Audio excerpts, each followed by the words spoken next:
Hey everyone, so as usual, when I sit here I'm talking to you about the Mixbus control surface, and this has made some progress. Yes, this is another prototype which is going off for testing with Tom from Harrison Mixbus Soundstage Facebook group.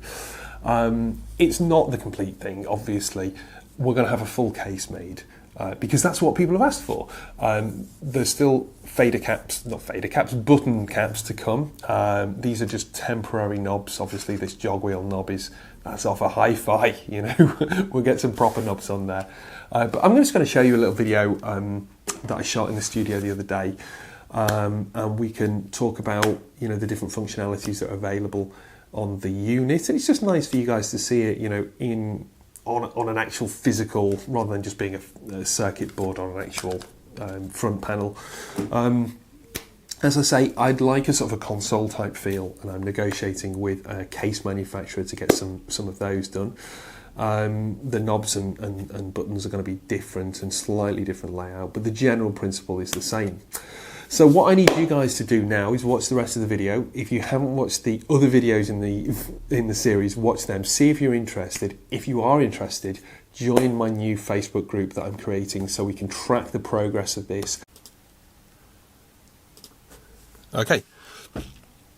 So we are over at Mixbus, and as you can see, I've got a screen capture running. I also have the control surface out here, and it's just next to my keyboard for comparison in terms of size. I think we're going to keep it this width, but obviously we want to have a more robust console, maybe with a 30-degree slope or something like that.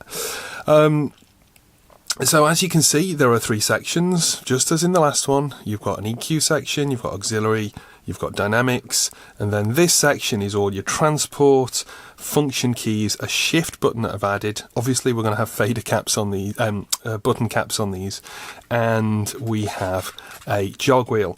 Now, as I've said, these knobs are very temporary, all the casing is very temporary, but this is just to go off for some alpha testing with our good friend Tom from Mixbus Soundstage, so you can give me some feedback on it as a user. So first things first, when we get this, we install our USB cable. It works on a USB-C straight into the Mac or PC or Windows or Linux, whatever you want. It should work because it is a standard format. We're using a Mackie type protocol. So to get it running, all I have to do literally is go into Mixbus, Preferences, Control Surfaces, and click Mackie, Show Protocol Settings. I've got Mackie control set up here. Surface sends via MB-Cont, which is Mixbus control, the name for this unit. And I actually don't need the Surface to receive anything at the moment, so that's just a random MIDI port. Absolutely fine. And there we go. A little bit of movement there. So if I jump over to the edit window, you can see that moves. Now there may be some lag depending on how I've edited this video, but let me assure you that this feels totally instantaneous. Right, okay.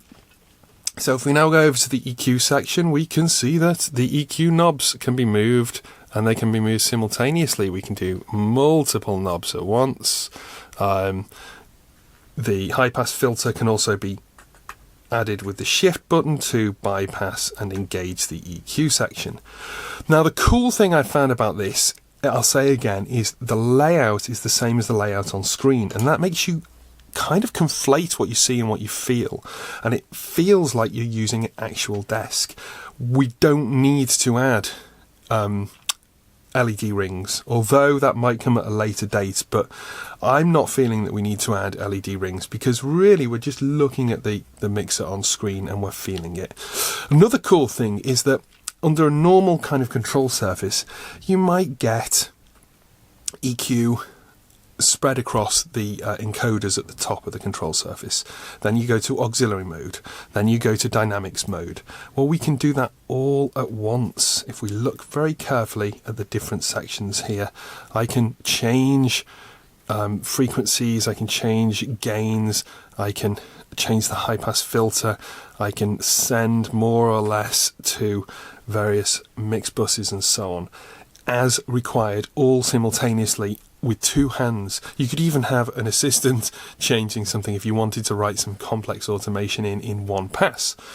Now, of course, there's only 4 auxiliaries here. Mixbus sends, so we press shift and that gives us the extra 4. All fantastic, great. So as we move on to this section, we have a pan control, and this knob would normally be the volume, I think, with a shift function for trim. But Tom, who is using this this particular model to test, he prefers to do most of his level setting with the trim, weirdly. But you know, that's his style of work. So actually, he's asked if I could just set this to function as the trim control. Absolutely fine, sorted. Now, these 3, of course, control the dynamics. When you press shift, we can engage and disengage the compressor. There's our makeup gain. Threshold. Now, I sort of agonised over threshold as to whether to try and fit a flying fader in here. The cost would have been astronomical compared to this. The development time might have been more difficult. The size of which we could get all this material into would have been difficult. And really, this feels totally natural. It feels great. I mean, I would like faders for the actual main control, and we're looking at how we can expand this to have a fader pack as well, so you can have multiple faders, which is where faders really become useful rather than just the one thing. Many of you will have fader packs already, so I think this is the ideal setup. Again, shift on this knob at the bottom lets us change between limiter, leveler and compressor, and we can move backwards and forwards with whatever that soft control is here. So that's basically most of the unit. Function keys 1 to 5 on this model. There will be function keys 1 to 8. We'll have shift functionality on these as well, and hopefully there'll be a nice little firmware updater for you as well, so you can actually update to the latest versions as I make developments on this software. These are your transport controls. You know, we've got various forwards and back and record and whatnot.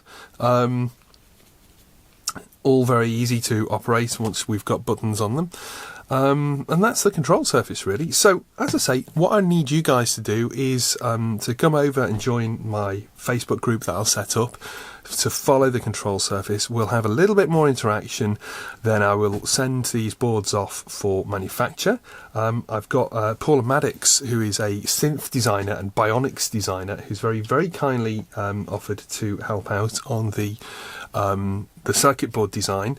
Give me a critical look over those, just to make sure everything's all up to scratch. And yeah, so massive thanks to her. She's got a company called Dove Audio. I'll link in the description. Brilliant. So yeah, just come and join me. Thanks for watching, and hopefully the next time you see this control surface, it will be a production model. Right, catch you guys later.